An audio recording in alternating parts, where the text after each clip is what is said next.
साथियों, जब मैं दिल्ली से यहां आया तो बीकानेर के नाल एयरपोर्ट पर उतरा।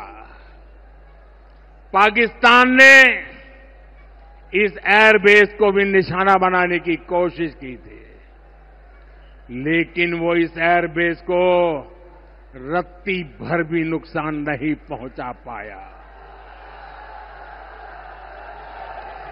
और वहीं यहां से कुछ ही दूर सीमा पार पाकिस्तान का रहीम यार खान एयरबेस है। पता नहीं आगे कब खुलेगा। आईसीयू में पड़ा है।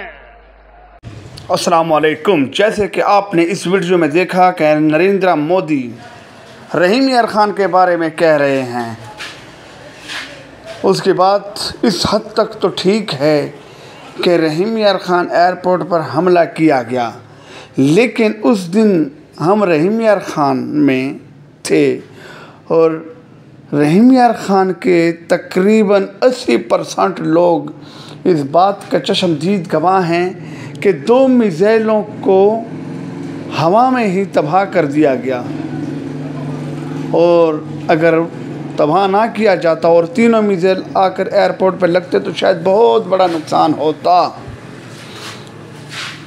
इसमें तो कोई शक नहीं कि हमला किया गया।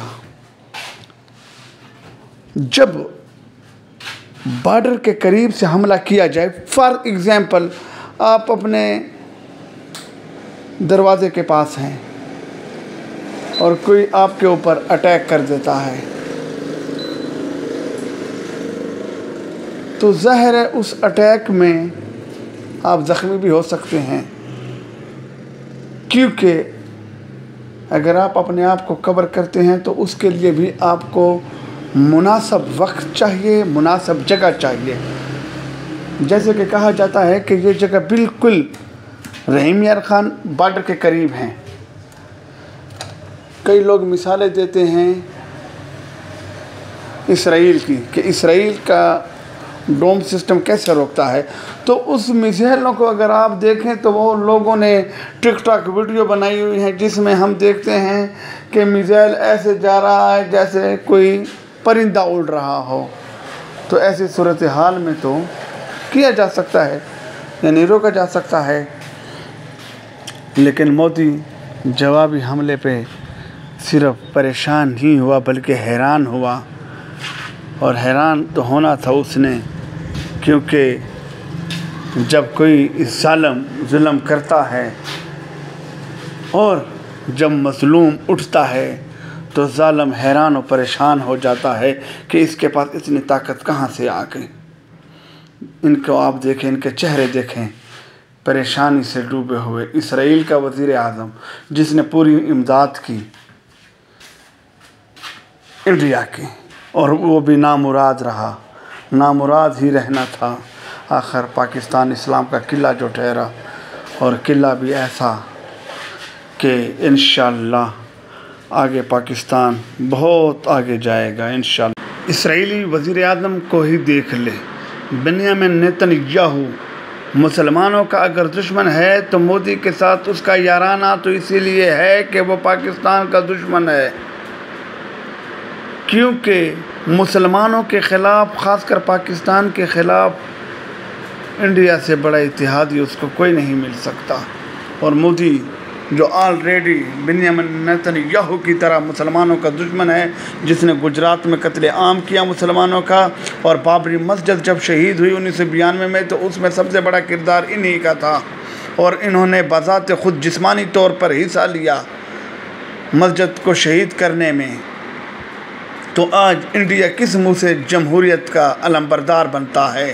क्या ये जमहूरियत है कि अपने ही हाथों से लोगों को शहीद किया जाए और फिर बहाना किया जाए कि बहावलपुर, अहमदपुर शर्के में मुजाहिदीन हैं, उनको शहीद किया जाए? पाकिस्तान की आवाम इस वक्त फ़ौज के साथ सीसा पिलाई दीवार की तरह खड़ी है, जैसे मिशन का नाम था, ऑपरेशन का नाम था। तो इसी तरीके से मुसलमान, ख़ासकर पाकिस्तानी किसी भी सूरत में फ़ौज का साथ छोड़ने को तैयार नहीं। इंडिया शायद समझ बैठा था कि पाकिस्तान सियासी तौर पर कमज़ोर है। इमरान खान को पसंद करने वाले 80% अवाम है बेवकूफ़ ये सोचना समझना भूल चुके थे कि जब बात आएगी पाकिस्तान की तो उसमें कोई सियासत नहीं चलेगी, उसमें चलेगी पाकिस्तान की हिफाजत, पाकिस्तान की इज़्ज़त, पाकिस्तान की नामूस।